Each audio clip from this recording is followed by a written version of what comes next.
Olá pessoal, bem-vindos a mais um vídeo aqui do canal Paleoblog, o seu canal sobre paleontologia e o mundo pré-histórico. E no vídeo de hoje eu venho falar sobre um assunto muito interessante que eu comentei numa live passada, que é sobre múmias perdidas de dinossauros, logo após a vinheta.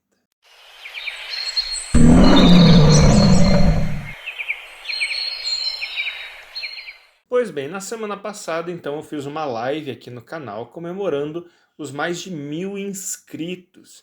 E eu fiquei ali respondendo perguntas, comentando notícias sobre paleontologia com a galera, né? Se você não conseguiu acompanhar ao vivo, ela ficou gravada, então você pode assistir ela mais tarde. E, enfim, uma das notícias que eu comentei naquele vídeo foi a história de uma múmia perdida de Tarbossauros na Mongólia. Como só li por cima essa notícia, nesse vídeo eu vou aprofundar um pouco mais essa história e falar um pouco aí sobre múmias perdidas de dinossauro ao longo da história. E caso você queira saber mais sobre o processo de mumificação em animais fósseis, eu recomendo que você veja o meu vídeo que eu fiz sobre a múmia de Listrossauros, né?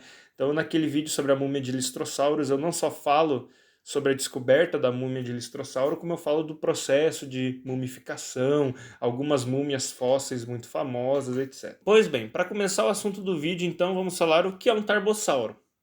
Então, o Tarbossauro ele foi um dinossauro carnívoro, parente aí do Tiranossauro Rex.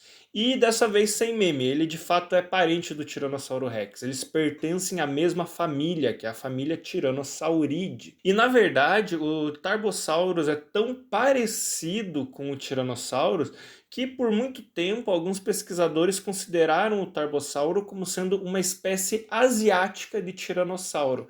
Então eles não chamavam de Tarbosaurus batar, que é o nome científico deles, chamavam de Tyrannosaurus batar, né? Hoje em dia a gente sabe que não é bem assim, e os dois animais são colocados em gêneros e espécies diferentes, né? Mas na época tinha essa ideia que talvez fosse uma segunda espécie de tiranossauro, justamente porque eles eram muito parecidos e eles eram contemporâneos. O tiranossauro ele habitou ali a América do Norte entre 68 e 66 milhões de anos atrás, enquanto o Tarbossauro viveu ali na Ásia, né, principalmente Mongólia e China, entre 70 e 66 milhões de anos atrás. Então eles são meio contemporâneos assim. E os textos em que eu me baseei para fazer esse vídeo, eles foram publicados no site Incertae Sedis, do estudante de paleontologia Tyler Greenfield, que escreveu sobre os casos de múmias de dinossauros perdidos que eu vou comentar aqui. E em um desses textos, o Tyler ele relata sobre a descoberta de um fóssil de Tarbossauro muito bem preservado lá no deserto de Gobi em 1991. Na época, né, a descoberta foi feita por uma equipe de paleontólogos da Itália, França e Mongólia que estavam trabalhando juntos. O fóssil ele era a parte de trás do Tarbossauro, consistindo ali na cauda, pelvis e pernas traseiras praticamente completas. E o mais importante dessa descoberta é que havia pele fossilizada nesse fóssil. A descoberta ela foi relatada pela primeira vez no livro francês de 1992, Dinossauros e Mamíferos do Deserto de Gobi, em tradução livre. E além da primeira descrição do espécime, o livro também traz as únicas fotos conhecidas desse fóssil até hoje. Então, essas 3 fotos que são mostradas nesse livro são as únicas 3 fotos que nós temos desse fóssil, né? São as únicas 3 fotos que nós temos para contar essa história. As fotos elas foram tiradas por um dos membros da expedição e um dos autores do livro, que é o Philippe Taquet, que é francês, né? E a primeira foto então que ele tirou mostra um dos membros da equipe da expedição, né, perto do fóssil. A segunda foto mostra uma das partes de pele fossilizada que eles encontraram junto com o fóssil. E a terceira mostra um destaque, né, um zoom de parte dessa cauda com alguns pedaços de pele fossilizada por cima. E como eu disse, essas são as 3 únicas fotos conhecidas desse material. Alguns anos mais tarde, em 1994, o Taquet ele descreveria novamente esse fóssil, dessa vez em seu próprio livro, que é o Dinosaur Impressions. e que dessa vez ele descreve de uma forma mais completa. E eu vou ler aqui a descrição para vocês, né? A descrição que o Tackett ele faz desse fóssil nesse livro dele de 1994. Ele fala assim: chegamos finalmente ao famoso Vale de Nemeget, onde as expedições russa e depois polonesa-mongol haviam coletado muitos fósseis. Ao pé do nosso acampamento, um desfiladeiro profundo se estendia. No fundo desse desfiladeiro, no dia seguinte, nossos colegas da Mongólia nos levaram para examinar a metade traseira de um soberbo esqueleto de um dos dinossauros carnívoros gigantes. Todas as vértebras da cauda, todos os ossos do quadril e boa parte dos membros posteriores estavam embutidos no arenito em perfeita articulação. Rinchen Barsbold nos mostrou algo inusitado que havia descoberto sobre o espécime. A impressão de pele do réptil no granito havia sido preservada, graças às condições excepcionais da fossilização. Aqui, quando o animal morreu, foi enterrado de tal forma que sua pele ainda grudava em seus ossos, sem dúvida esticada e seca como as carcaças de camelos que você pode ver nos desertos de hoje em dia. As condições climáticas secas, somadas aos sedimentos de grão fino, que preservava fielmente cada detalhe, nos deram uma boa ideia sobre como era a pele desse dinossauro. Parecia ser feito de escamas pequenas, enquanto a pele dos dinossauros ornitópodes era composta de escamas grandes com ilhas feitas de escamas maiores, semelhantes a placas. Então essa aí foi a descrição que o Tackett fez no livro dele sobre a descoberta desse fóssil, né? Eu fiz uma tradução livre aqui do trecho que é mostrado ali no livro, né? E aí você pensa, poxa, mas um fóssil tão incrível como esse foi coletado imediatamente, não é? Não é? Bom, você está errado. Por mais que a descoberta tenha sido extremamente importante, seja um fóssil extremamente interessante, o fóssil não foi coletado na época. Por qual motivo? Bom, isso é algo que não aparece nos textos e eu realmente não encontrei um motivo, né? Talvez foi falta de equipamento, talvez foi falta de tempo para recolher o fóssil, talvez tenha sido falta de pessoal, talvez uma combinação dos três fatores. Não sabemos, não temos como saber. O que importa é o fóssil não foi coletado. Daí, em 1993, houve uma expedição de pesquisadores japoneses que viajaram para a mesma região do deserto de Gobi. Os pesquisadores Maito Watanabe e Shigeru Suzuki descreveram em seu trabalho do ano 2000 que um fóssil semelhante de Tarbossauro, articulado e também com impressões de pele, descoberto na mesma época que a múmia, havia sido destruída antes da chegada deles, muito provavelmente por traficantes de fósseis tentando remover o material.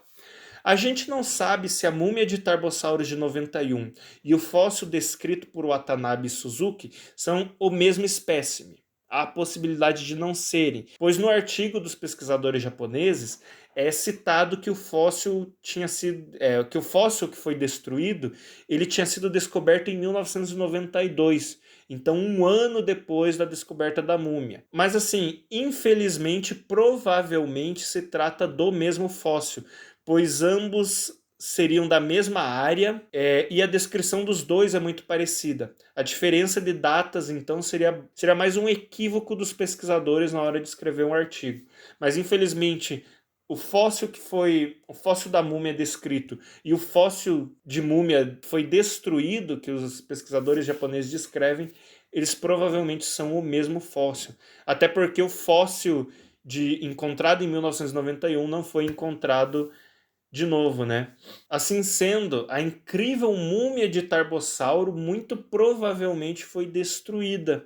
Se não por traficante de fósseis, então provavelmente pela exposição às intempéries.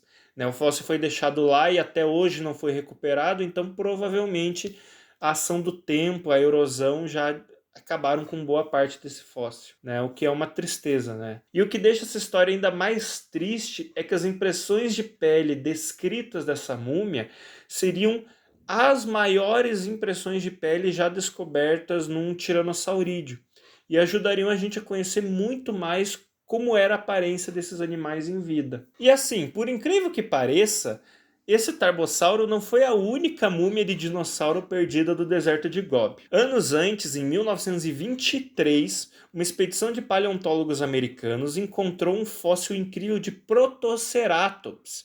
Né? Lembra lá o Protoceratops, que é um ceratopsiano ali famoso do deserto de Gobi e tal. O fóssil, que foi chamado de AMNH 6418, foi descrito oficialmente em 1940 por Barnum Brown e Eric Merrin Schleicher. Schleicher, eu acho que é assim que se pronuncia. No trabalho, os autores publicaram algumas fotos desse espécime, mostrando que o tal Protoceratops estava praticamente completo e estava coberto aí por uma camada de aparentemente pele fossilizada e cobrindo principalmente a cabeça e a parte superior do corpo. Mas na época, os autores eles tiveram uma interpretação diferente dessa suposta pele fossilizada. E eu vou ler aqui um trecho do trabalho deles para vocês. De novo, dessa vez de tradução livre, tá? Então, o que eles falam no trabalho. Apenas um espécime, né? O espécime AMNH 6418, apresenta alguma sugestão de tegumento. Este é um esqueleto quase completo que foi encontrado em uma posição incomumente enrolada. Uma camada de matriz fina, dura e enrugada cobre uma porção considerável do crânio e das mandíbulas. O enrugamento tem uma aparência muito semelhante à pele e é mais predominante no lado esquerdo da cabeça, sobre a órbita. No canto da boca, logo em frente ao jugal e sobre o lado do folho e abertura temporal lateral, tanto quanto pode ser determinado, é sem qualquer traço de estrutura de pele, não tem qualquer traço de estrutura de pele. A forma da superfície da pele original, no entanto, indubitavelmente influenciou a forma da matriz no enterro, e pela ação química estabelecida através de sua decomposição, provavelmente fez com que essa fina camada de matriz ao redor do osso se tornasse consideravelmente endurecida. Ou seja, Brown e o Schleicher, eles interpretam a pele do espécime como sendo, na verdade, uma estrutura formada durante a decomposição e fossilização do animal. Então, a pele em decomposição teria feito os sedimentos que cobriam o animal aderirem a ela e se tornassem uma camada endurecida. Ou seja, não seria a pele fossilizada, mas sim uma camada de sedimentos formada durante a fossilização desse animal, né? Influenciada pela pele, mas a pele mesmo não existiria mais. E assim, como o próprio Tyler Greenfield, que escreve um dos textos aí falando sobre essa múmia, ele menciona nesse texto sobre esse espécime que essa é uma interpretação possível, de fato, mas nós não temos como provar ou desprovar essa hipótese, pois a suposta múmia foi, de certa forma, destruída. Acontece que, durante a preparação desse fóssil de Protoceratops, que preparação, para quem não sabe, é o processo em laboratório em que os paleontólogos retiram a maior parte das rochas e sedimentos ao redor do fóssil para estudar o material, né?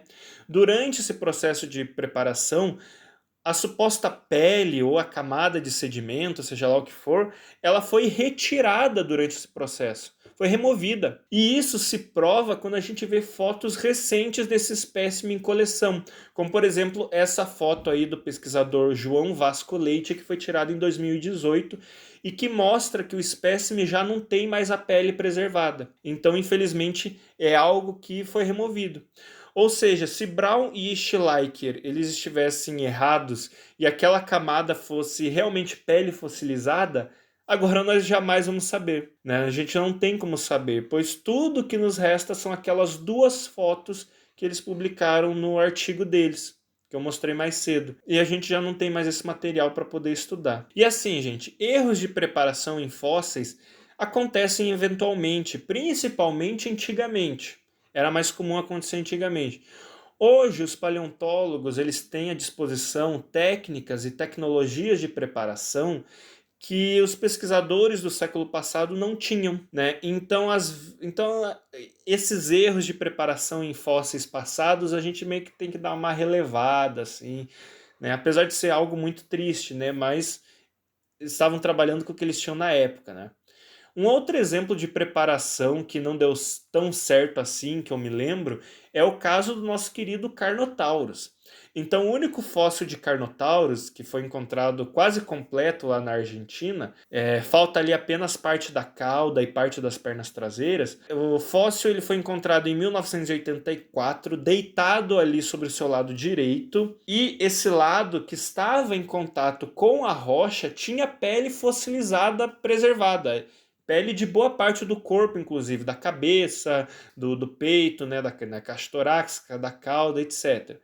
Então tinha pele fossilizada nessa parte direita do corpo que estava deitada, né? Mas na hora ali de preparar o fóssil, os pesquisadores não reconheceram que os sedimentos que cobriam o lado direito do crânio do Carnotaurus era na verdade pele fossilizada e acabaram destruindo o material acidentalmente. Por sorte, maior parte ali da pele fossilizada foi preservada e a gente pode estudar até hoje, né?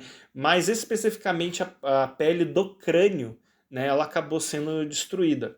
Mas enfim, voltando à história do Protoceratops que a gente estava falando mais cedo, recentemente ele teve novos desdobramentos. Em 2022, num trabalho de Phil Bell e colaboradores, onde eles analisam a pele fossilizada e o tegumento em diversas espécies de dinossauros ceratopsianos, os autores consideram que aquilo que cobria o fóssil do Protoceratops era, de fato, pele. E, inclusive, eles fazem uma descrição hipotética dessa pele nesse trabalho. Mas, assim, infelizmente, como eu já disse, nós nunca teremos como saber com certeza se era pele ou não, porque essa informação se perdeu, né? Então, infelizmente, eu trouxe aí para vocês essas duas histórias tristes dessas duas múmias de dinossauro que acabaram sendo perdidas. Muito decepcionado. Mas enfim, gente, foi esse o vídeo de hoje. Eu espero que vocês tenham gostado de saber um pouco mais sobre essa história, né?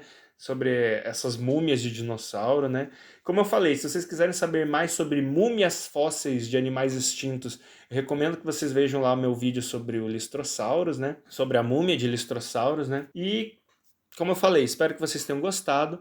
Não se esqueçam de curtir o vídeo, comentar aí o que vocês acham sobre essas histórias, se inscreverem no canal se vocês ainda não forem inscritos e não esqueçam aí de compartilhar o vídeo também com seus amigos, família, conhecidos, etc.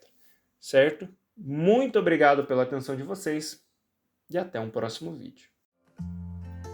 Muito obrigado por ter assistido esse vídeo até aqui. Se gostou, peço que deixe seu gostei aí embaixo e que compartilhe com os amigos. E se sinta livre para deixar seu comentário, dúvida, sugestão ou correção aí na seção de comentários. Também não deixe de nos seguir nas redes sociais e de acessar o nosso blog para ler mais matérias e notícias sobre a paleontologia. E se estiver gostando de nosso trabalho de divulgação científica, considere se tornar um apoiador. O Paleoblog se mantém graças ao apoio do público. Então, se quiser que continuemos com o nosso trabalho de divulgação científica, considere contribuir com qualquer valor através da chave Pix que está aparecendo aí na tela, paleoblogbr@gmail.com. Muito obrigado e até um próximo vídeo.